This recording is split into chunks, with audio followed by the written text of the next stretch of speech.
shy. You have to come get your he's coming around. Okay. Lincoln Hacker is he's a resiliency manager at American Electric Power. Lincoln Hacker, are you here still? I know he was here earlier. My God.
Welcome back to all of my virtual viewers.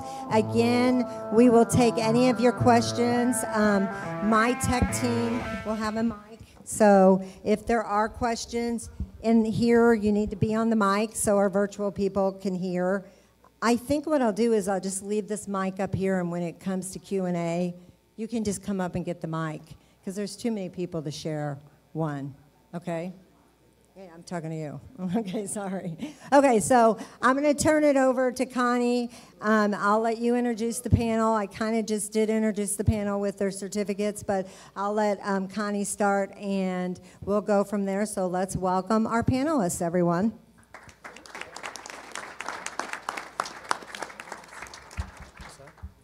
Is this working? No. Can you hear me?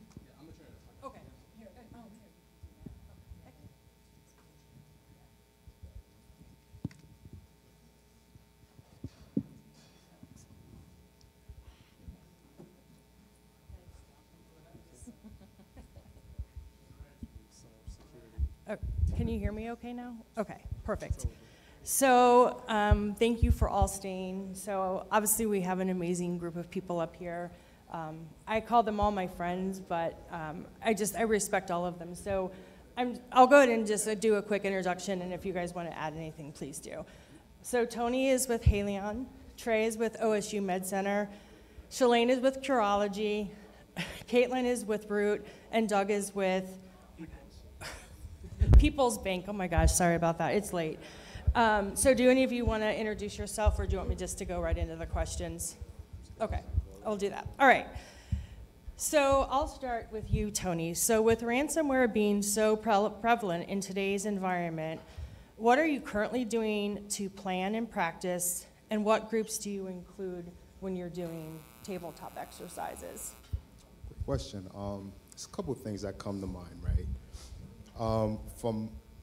So I lead the security operations teams, incident response, threat intelligence.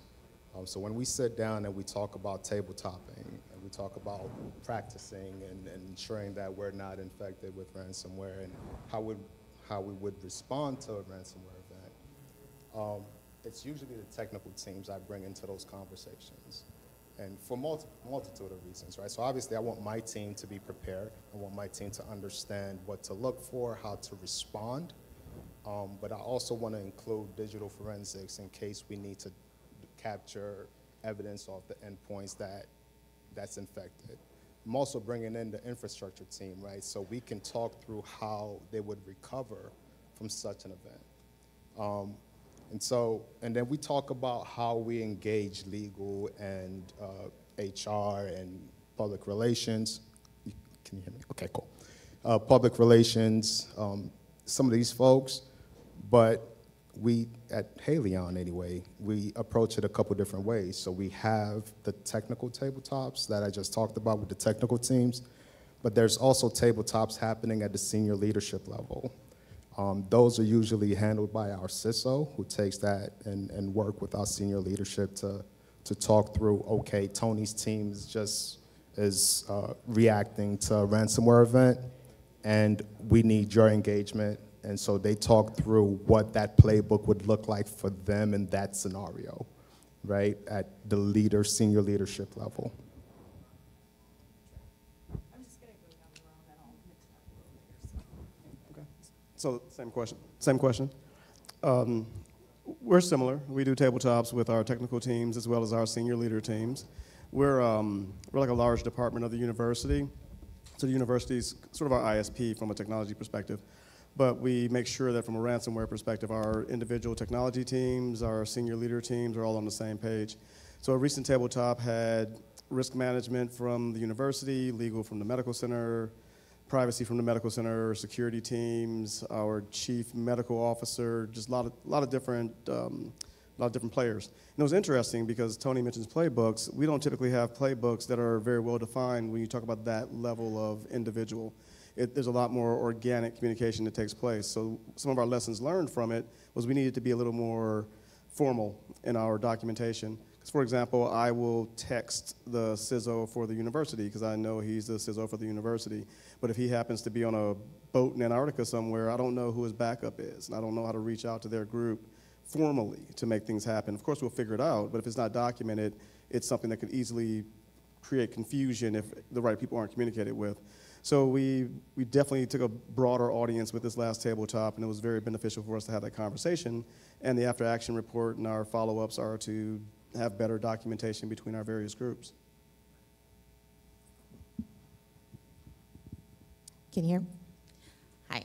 So from my perspective in working with a smaller organization where processes and procedures are not yet clearly defined or as robust in larger organizations, you would include your senior leaders and get a better understanding of the organization as a holistic system and understanding what the impact of a ransomware would be on which part of that system. And that's where we would start to build the recovery or resilience plan.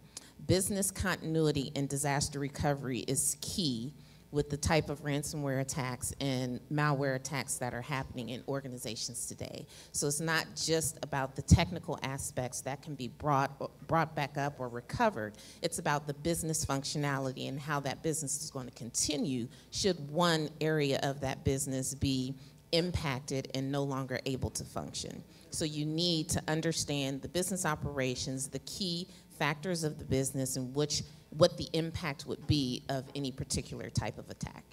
And that's my perspective.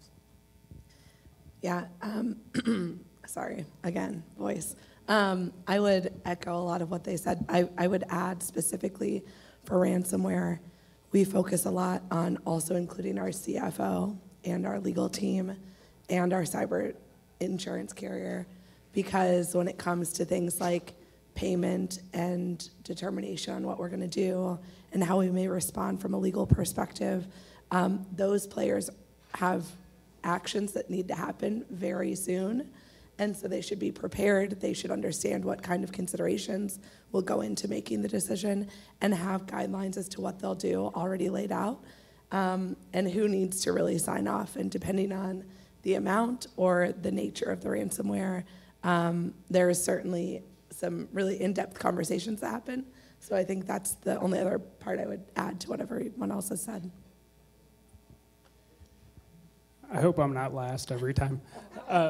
So the only other thing I would add too is we spend a lot of time educating our board of directors around what their role would be in those scenarios. There's sometimes an incorrect assumption that the board's going to be a key decision maker in that activity when it's really the management team who has to do a lot of those decisions real time and make sure that those activities and that ransomware is addressed appropriately. And sometimes the board doesn't understand that or understand how they're going to be communicated to in those scenarios. So we spend a lot of time helping them understand what the management team is going to do and the types of decisions that they're going to make and how the board will be informed and at what point they may actually be brought in to make a decision if a check for many millions needs to be written. But that's the only addition I would have.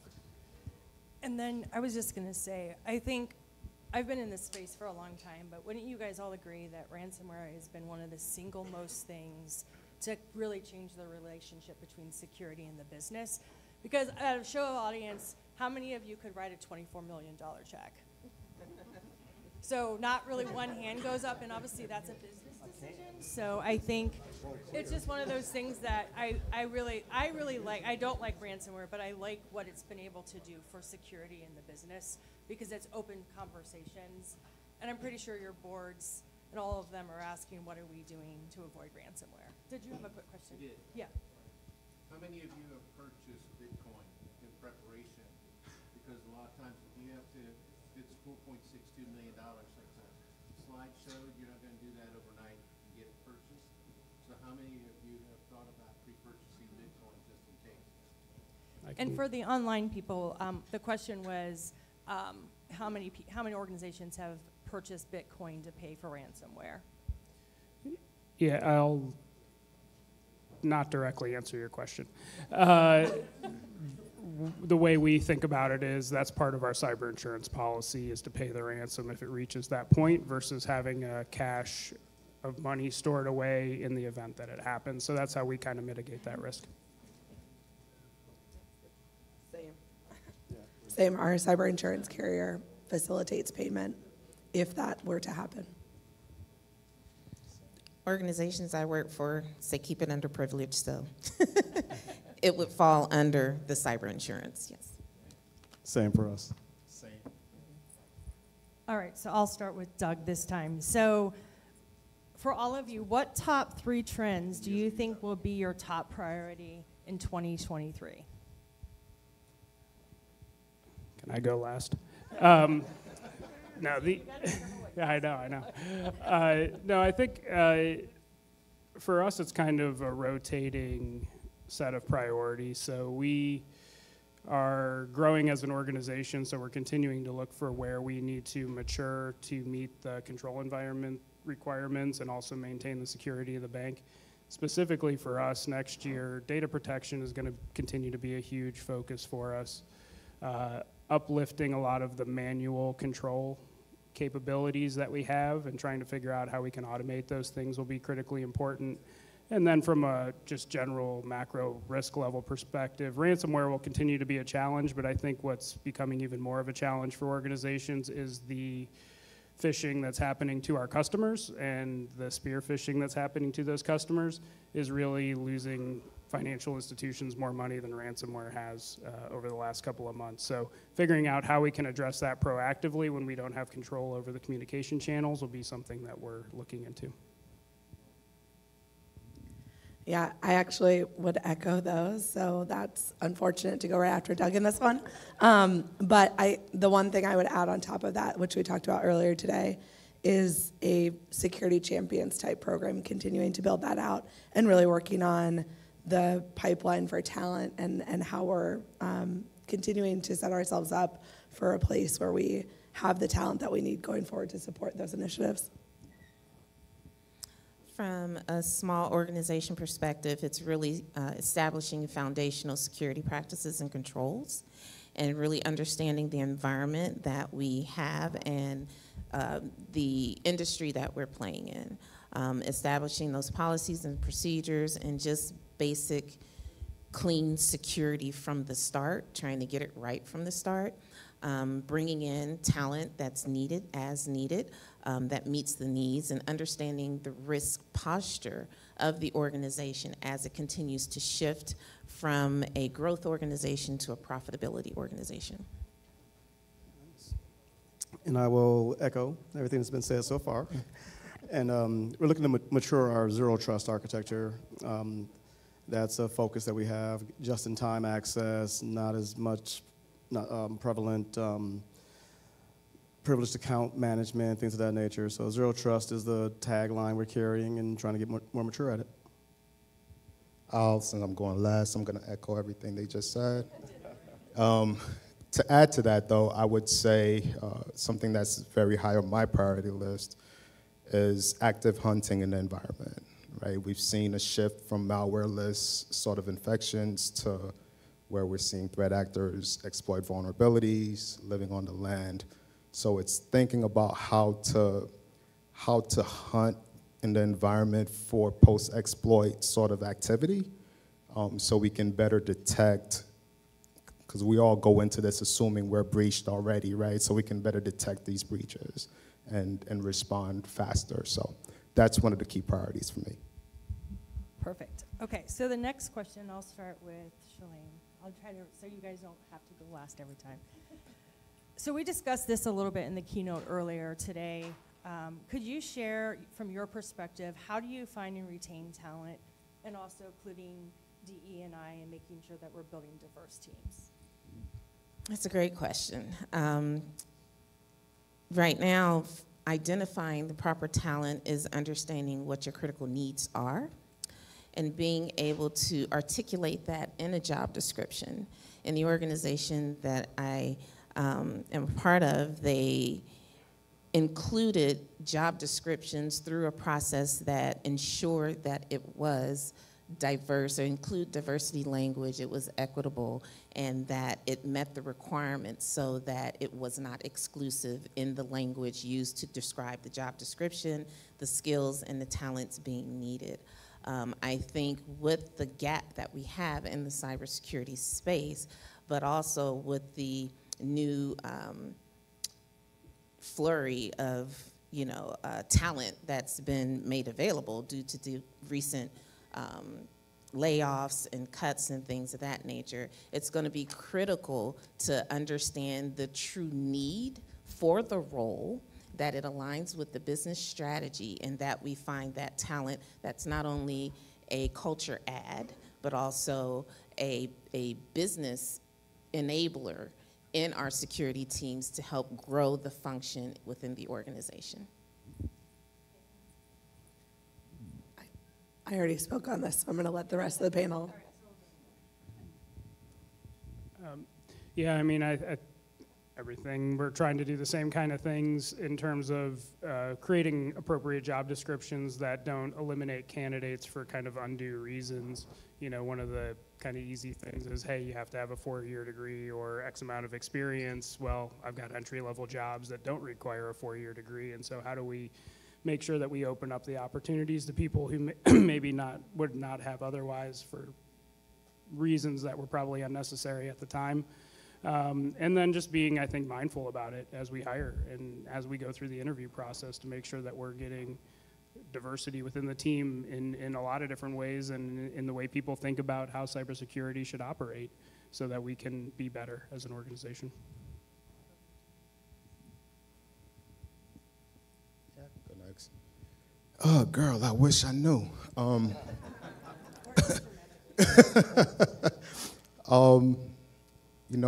For Haleon, it's a challenge. We are a global organization, right? So I think what helps is the fact that we're able to recruit globally. It's a double-edged sword, but It does help because we're able to look for different countries to help with the DE&I. But it's not easy, right? I mean, the team that I lead are more senior level people, and those skill sets, few and far in between. Finding those skill sets within the candidate pools that we see out here right now. So I wish I had a better answer. It is just super challenging for us as we're looking to hire more senior level people. But I think one of the things that's a benefit for me, again, is the fact that we're able to recruit globally and staff accordingly. So. Yeah, going last is not fun. I think, so Ohio State, DE&I is very important. So that's been drilled into all the managers at senior level to entry level managers. So we've done a good job of just being mindful, like Doug mentioned earlier. But like Tony said, if you want to get a more senior role, it is very difficult to find a population of candidates that allow for you to really look for diverse candidates. So what we at least try to do is, if we are struggling, maybe we outsource a certain function short term, have something developed quickly, and then hand it off to us. Then that way we can take a less senior individual, recruit from a larger candidate pool, and educate them up to the level where they can receive that handed off playbook and run with it in a way that's still effective for us. So we're getting creative, but it is a challenge in the senior areas. It is a focus in more of the junior areas to make sure we continue to increase the diversity within our employee base. So I just wanted to add a couple things. So we are really lucky again in Columbus. We have Black Tech 614, we have Perscolis, we have Empower, we have ISSA. There's a lot of organizations that represent underserved between minorities and women. So I think if we always constantly go to the same poll of where we're pulling, or pool of people that we're trying to, we're gonna get the same types of people. So I would encourage you, most of you that know me, I can never say no to a good cause, and so I'm involved in a lot in this town, but it's because my passion about building more diverse teams. I mean, all the studies show more diverse teams make better teams because you have different ways of thinking.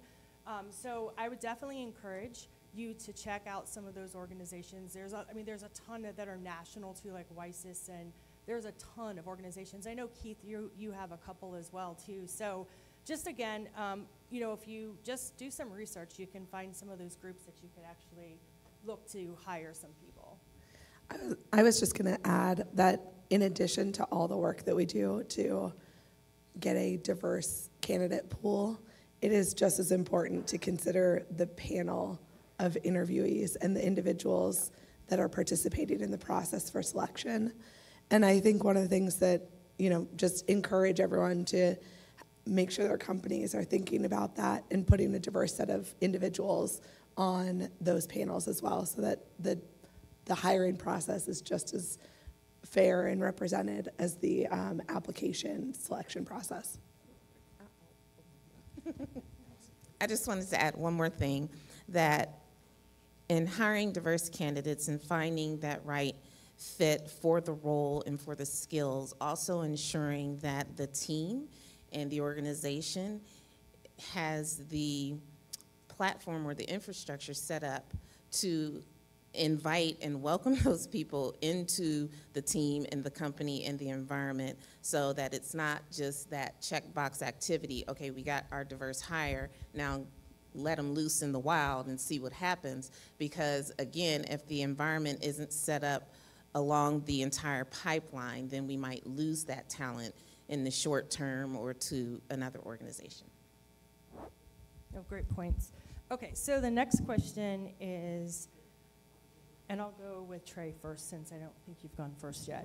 How do you think differently about securing your organization with work from home, hybrid workforce? So, you know, obviously thinking about if everyone's within the same walls, you can have a little bit more containment, but now you're like protecting a gazillion more endpoints with people working from home.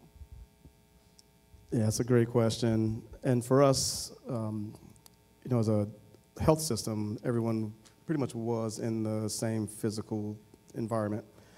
IT was able to work remotely from time to time, but the pandemic just made it explode for us like everyone else. So it's a lot different communication paths for me, I'll just say, are kind of where I focus more, because it's a opportunity for someone you've never met to influence a decision that you make. Where historically you'd walk into a room, you'd get to meet the people that you were interacting with face to face, and you'd be able to have a trust level that was built on the face to face interactions. So since we've gone remote, it's a lot more asking people to slow down, ask more questions. Who is this individual asking you to make this decision? Can you really trust that that team's message is from the person that it came from? So we focus a little bit more on education and taking a pause, recognizing the action you're about to take. Is that sense of urgency similar to the way you were phished in the past, but now it's because someone's either quickly called you or created a Teams message that made you feel like you have to respond right now. So we've shifted more towards the educational side of it. It's not much we can do, I think, in the technology space is not much different, because if you're VPN'd in, doesn't make a difference if you were sitting in the same building or sitting across the world.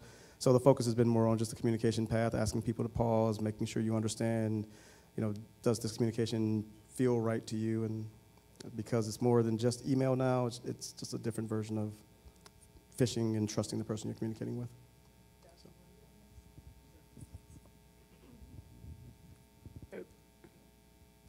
The way I think about it is I don't remember everybody ever working in the same office anymore. So it's just the way security is handled now, is that remote work is the way people are working, and you have to think about the perimeter being different that you're trying to protect and figure out how you're going to ensure that protection. And there's, kind of the make sure people can't print on their PCs, make sure their USB drives are turned off, all that kind of fun stuff.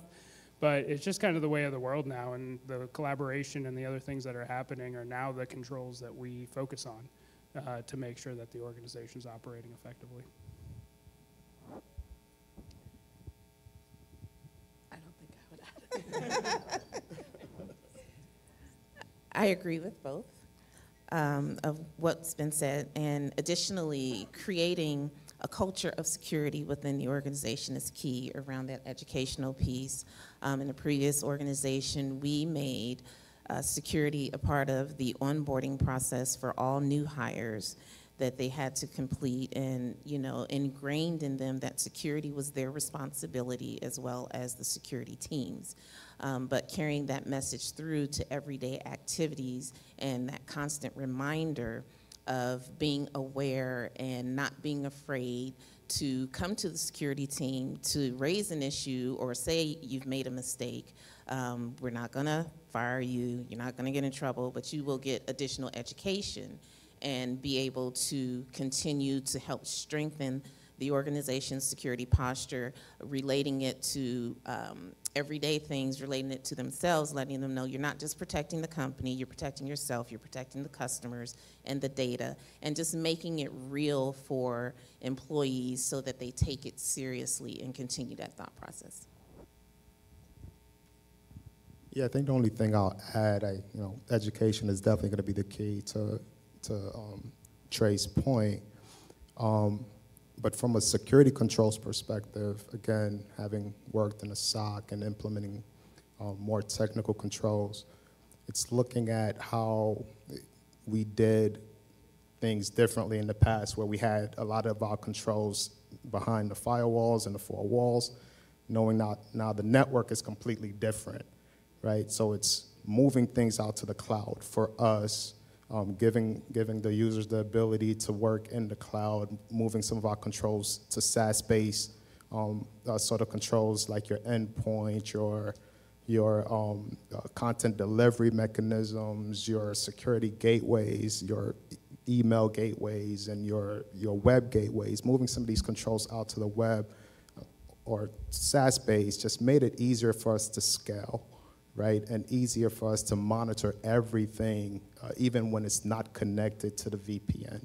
Because it gave us an opportunity to move away from using VPNs in the first place, because we all talk about how our networks are flat, and if somebody's on the VPN, things get in here, it can all this stuff, right? So it gave us the opportunity to move away from these flat networks, move away from VPNs, but also put controls out in the cloud that the teams can easily monitor, where users, regardless of where they are, we have control, we have visibility, and we can react, right? So I think that was one of the benefits for us when this whole thing happened, is just let's start looking at cloud-based controls.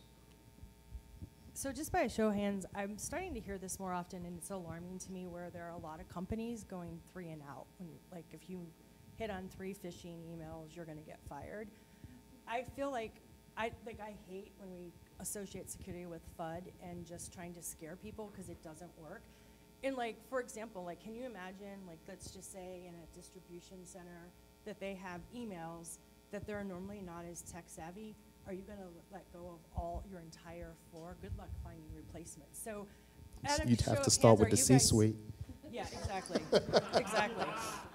Well, and I've actually had CISOs say to me that's what they did, and I'm like, did you pull the reports and say that everyone on the C-suite would be fired, basically? Because, I mean, they have a lot coming out. It's not that they're not smart people, but if you think about the types of emails a CEO and a CFO they get, it's just a lot. So I just, out of curiosity, has anyone, you're not going to ask you if your company does it, but have you guys been hearing that? Because I've been hearing that a lot more lately. I'm glad that a lot of you aren't, because it's just, I think it's crazy, but, okay. So our last question, and then we'll go ahead and open for questions.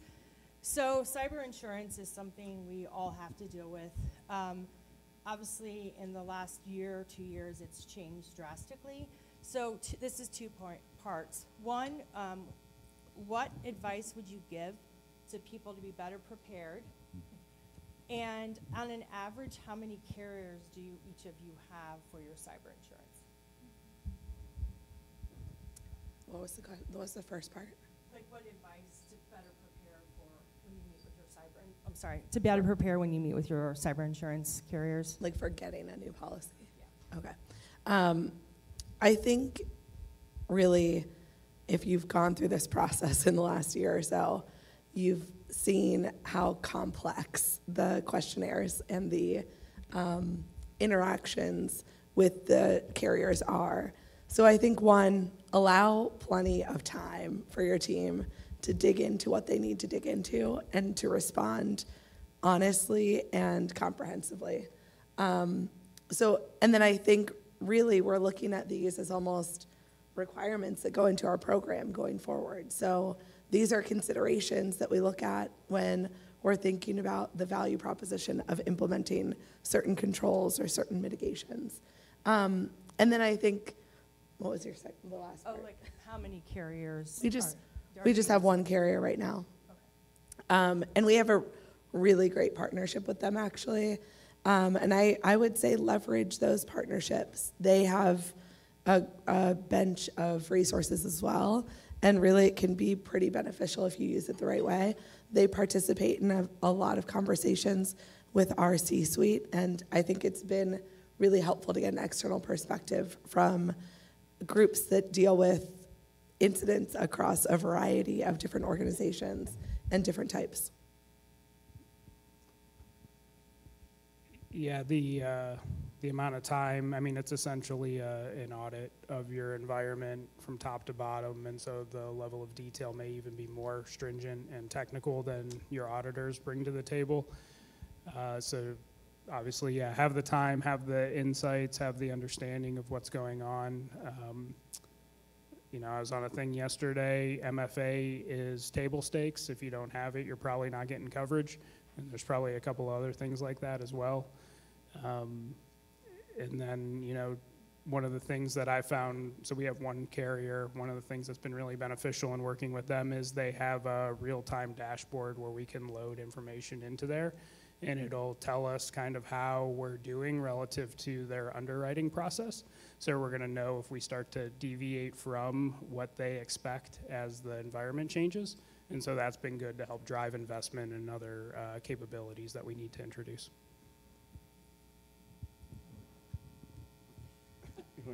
No, the same. One carrier. Yeah, we have one carrier as well. Definitely plan enough time. We're actually looking at self-insurance as a way to offset the cost, because the price now is just ridiculous, and the coverage that you get isn't necessarily worth it. You mentioned table stakes with the MFA. ED&R is the same. So you're spending a lot of money on your controls, and then carriers want to not cover as much and charge you 5 times as much for the premiums. It's an opportunity for us to look at self-insurance, since we do it for our doctors, and we're pretty good at it. Yeah, I don't really have anything more to add. I think for us, we only have one carrier as well. To Trey's point, I've seen the rates go up and the coverage go down, right? So it's interesting, that self-insurance thing. I'll have to look into that, but nothing else really to add to that. Yeah, and I was going to say why we're passing it down. I think, so I'm surprised that you all have one, because there's a lot of companies that I know in town that have 15 to 20. To get the amount of insurance, because of the rates, it kind of offsets when you're using multiple, so you don't have that high deductible and high dollar amounts.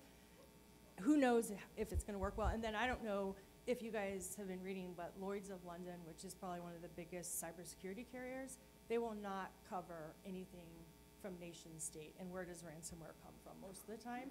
And I've heard Aon is following, so that's where I think that self-insurance is going to be really important, because if that's not going to be covered and you have to write a check for $24 million, where do you get that money? Yeah, I was basically, the point I was going to make was make sure you read your policy, because what you think is covered probably isn't. And so have, risk, legal, everybody go through that and know what they're going to address. And yeah, the deductibles now are pretty high, in addition to just the premium associated with it.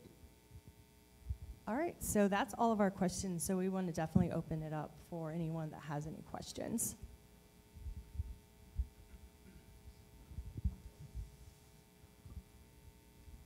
That's a great panel. Appreciate that. Sam One, Dairy Menu Communications. I wanted to ask, has anybody successfully mitigated insurance gaps with umbrella coverage as opposed to just pure cyber?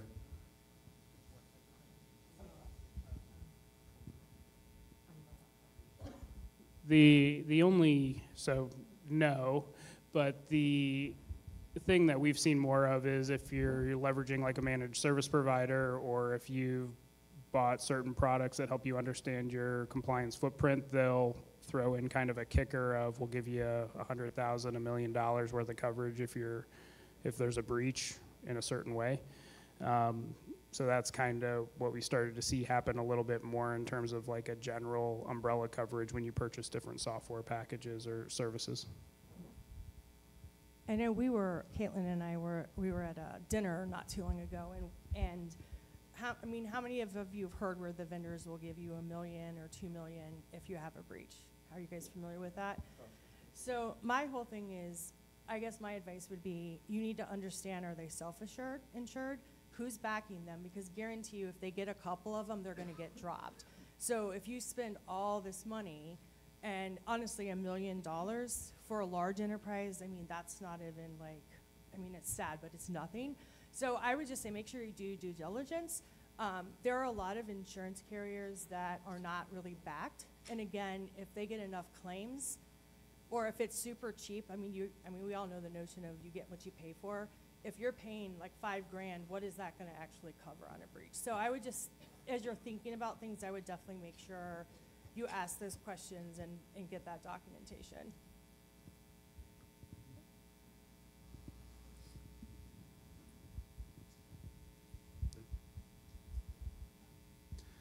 Hi. I'm wondering, with the new hybrid and work environment and stuff like that, if you have made any adaptations to your program for onboarding novice, new entry-level people, how that happens. What have you changed or modified to accommodate this new hybrid environment for them? Yeah, we have a fully remote environment, so our new team members are onboarded remotely. They attend a all-day session, basically, that you would do the same thing in person. I will say there's the technical support for new hires is a little bit different now. So we basically have a presentation, give them the information they need. They get a lot of documentation and have reference material available. But we also do like office hours where they can drop into a room where we're a virtual room where we're always staffed so that they can come in and ask any questions they might have and get one-on-one help. That's kind of how we're addressing it.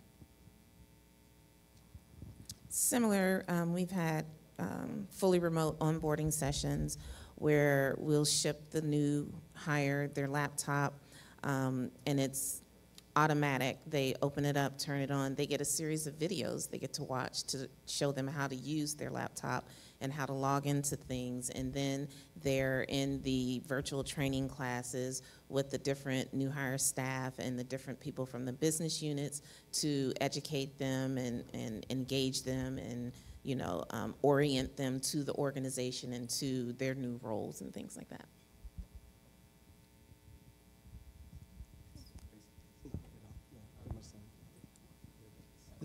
This isn't a question as much as a testimony. As we're talking about onboarding, it was 35 years ago when I was in college, and before I could sign on to the VAX, I had to sit through an hour orientation.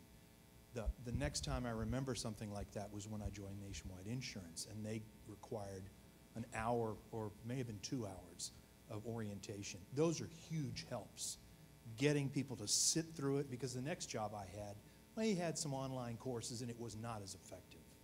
And if you have any feedback for that, that'd be great, because this isn't a question, but.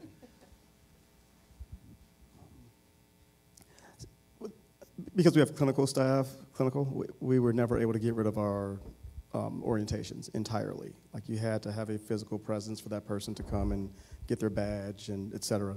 Now we have a virtual, so my team does a virtual presentation during those sessions, but I mean, we haven't changed too much. We have some staff that's out of state remote, but that's a fairly small number. So again, we haven't changed as much, and we've been able to take advantage of that physical presence. We probably have maybe 2 more questions, and then we can let you all go home. Or I guess there's some more things afterwards, so I don't want to talk too soon. Hi, I'm Kavita, and this is a question. You already talked about remote work, but this is something specific to that. We have all got used, since COVID, we have all got very much used to working from home. And it's something that I don't want to get out of either, because it gives me a lot of comfort in managing my kids, my life in general. So I want to know, as CISOs, as senior people, how do you feel that this will go? Because Google is saying that there are companies, peer pressure. So you may feel that, oh, because these bigger companies are bringing people back to office, will you also advocate that kind of things? Because I will definitely be an advocate of work from home kind of environment for everybody. So what do you say from your perspective? I'll say it's a conversation that gets to be had and continue to be had with senior leaderships, with board of directors, with those who are the decision makers around what their workforce looks like and how their workforce gets to operate. It might be different for different teams and different functions within the organization, but we can never turn the clock back to prior to COVID. Like, there's just no turning it back. And so organizations and leaders in those organizations get to understand their environment and how that environment gets to continue to grow and what that means to their workforce. And you can see it in the industry today. When people do not want to go in the office, they find a new job. So it's just something that we're going to have to continue to have conversations about and make arrangements and adjustments for the organization. Some companies cannot allow people to work from home because of the nature of their business, and that gets to happen for that organization. But I don't think we'll ever get back to the place where it's all or nothing. It gets to be both and.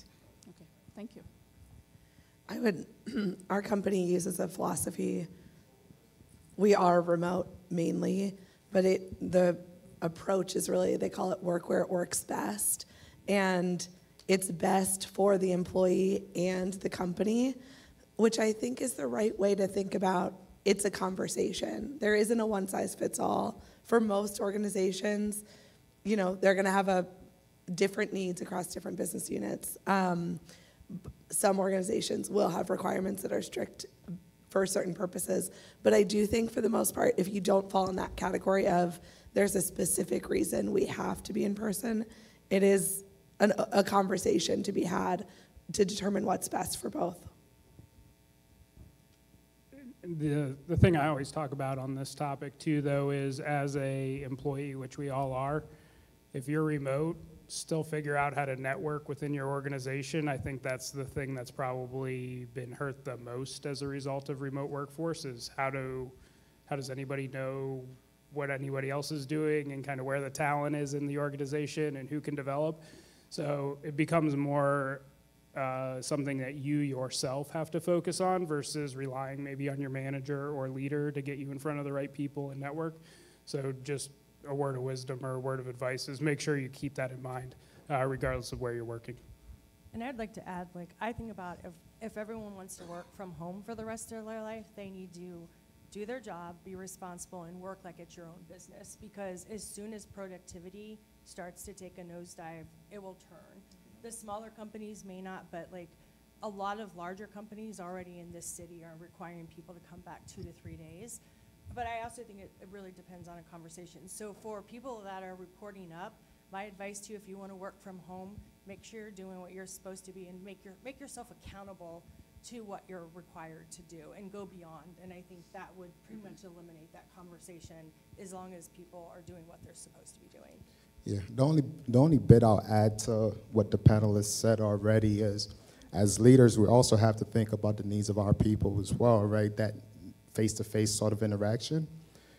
So one of the conversation, or part of the conversations we're having at my level at the organization I work for is how do we ensure that there's money in the budget so we can travel and see people, right? So as leaders, we can interact with the people that's reporting to us, and we can sit down and have a whiteboard session and talk strategy, right, face-to-face, versus it just being on Zoom all the time, right? So I think that's a conversation that needs to be had, is let's figure out how we get money in the budget. It's not always as easy, but let's figure out if we can do one trip a year, or if we can have everybody come into a conference, for example, and we all meet together and then have dinner together one night, right? So it's thinking about it from that perspective as well. Any last minute questions? Yes. Hello. So I was actually kind of thinking about this when you guys were talking about the remote stuff at the very first question. But I was just curious, like, do you guys have a bring your own device program, and how is that? And I feel like your answers will probably be very similar to the first remote question, but how has the BYOD program influenced your cybersecurity program? That's a great question. We are actually looking to get to more of a BYOD kind of first way of thinking. Right now, we still distribute devices and manage all the endpoints. But like I think Tony mentioned earlier, as we start to cloudify everything and allow for the SaaS model, we won't have to distribute as many devices in the future. So that's our forward thinking, is to go more BYOD.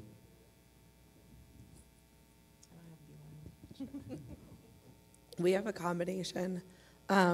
We both give devices, laptops, but also allow our staff and employees to bring their own mobile device.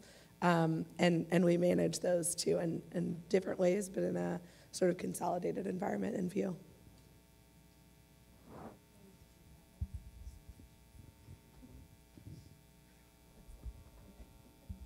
Speaking to like the productivity and the remote work environment. So I've been hearing a lot about people, now that we're working from home, we're getting some, time to focus on maybe some side jobs or doing some extra consulting, or I've even heard about people getting another job. So my question for you guys is, where do we draw the line?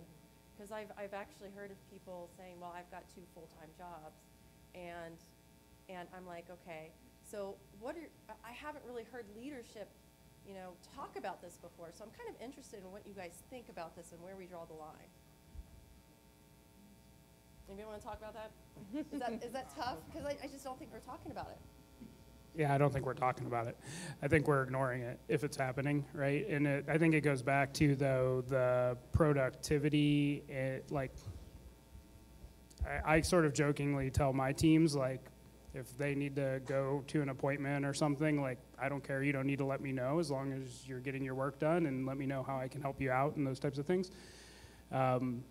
I think if somebody realistically has 2 full-time jobs, they're probably not doing either one of them very well, and so that's going to be a productivity drop-off, and that's going to kind of be how that ultimately kind of bears itself out. But the consulting on the side and those types of things is a little bit more difficult to figure out and address, I guess. Yeah, I would just say from a performance management perspective, I'm managing to the same expectations. And if you're not meeting those expectations, whether it's because of a side job or because of something else, that's going to be a conversation, and then manage that through performance management. I don't necessarily need to know what everyone's doing outside of work, outside of this work for our job. And so outside of some, I'll say there's caveats, there's some legal caveats to that, that is certainly in employment agreements and things. But outside of that, it's performance management for me. Us at our organization, from a performance management perspective, right, we meet as leadership, we meet monthly to set goals for our teams, right? So as we're setting goals and we're having conversations with our teams and we're setting the expectation, as long as those goals are being met and we're moving the needle in the right direction, if they have a side job, they have a side job, right? It is what it is. But we're going to be aggressive in setting our goals, and we're holding people accountable. And if you're not meeting those standards, then it's going to show. So that's how we do it. I think we have one more question, and then we'll go ahead and wrap it up. Yeah, I'm Austin. I work with Insider Threats. So my question is, same subject with remote work and the flexibility. There's a lot of talk in the industry about shifting left. And the adage is true, an ounce of prevention is worth a pound of cure, right? So when it comes to disgruntled employees, when it comes to employee wellness and happiness, the flexibility, along with the compensation packages and benefits and culture, it's all very important from the very start. My question for you is, with the huge prevalence of remote work, there's a lot of concern about an increase in risk because of the nature of it being remote. But weigh that against the increase of employee happiness due to the flexibility. How do you think that weighs out? Let me throw, there's a lot there, but there are some employees that actually want to come into the office as well, right? We've got that population. The majority, I think, at least on my team and in security professionals that are at Ohio State, they enjoy working remote. The IT professionals, they have varying degrees of happiness with it, and there can be disgruntled employees. But I think also that also comes out in performance as well. Like, they will rub some coworkers and project team members the wrong way, and if they can't function well from a remote perspective and it's hindering their performance and the productivity of the team, that's going to come out. I don't know if it raises the risk profile that much more, but it's, it's definitely factors. There's a lot to unpack there, and I do think understanding that some people are not going to perform well remotely, like that's just not going to be the best fit for them, whether the organization allows them to work remote or not, so that's something to keep in mind. Just an opinion that I don't know if the risk profile has increased for disgruntled internal employees who are working remote. I wouldn't say it's been reduced either.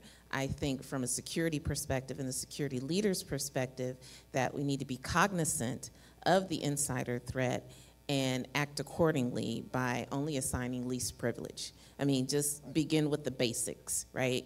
You just don't get access to anything you don't need access to, and you need to let me know why you need access and what you're going to do with it. Other than that, the answer is, respectfully no.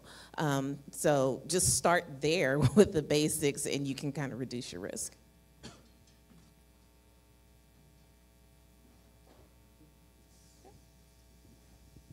Yeah, I mean, I'll echo what Schlaine just said, right? It's trust but verify.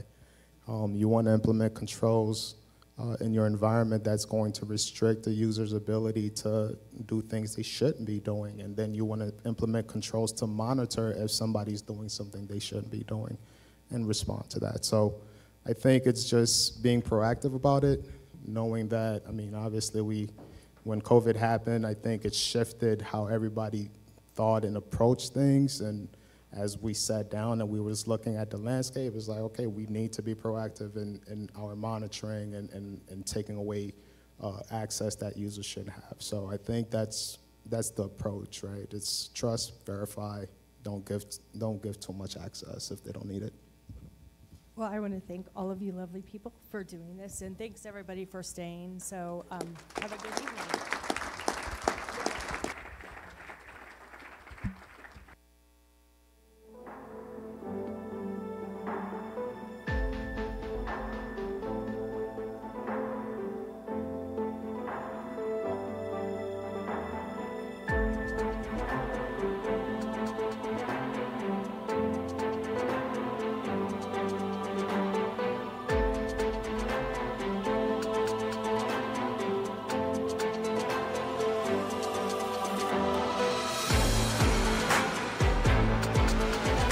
Okay, everyone, I have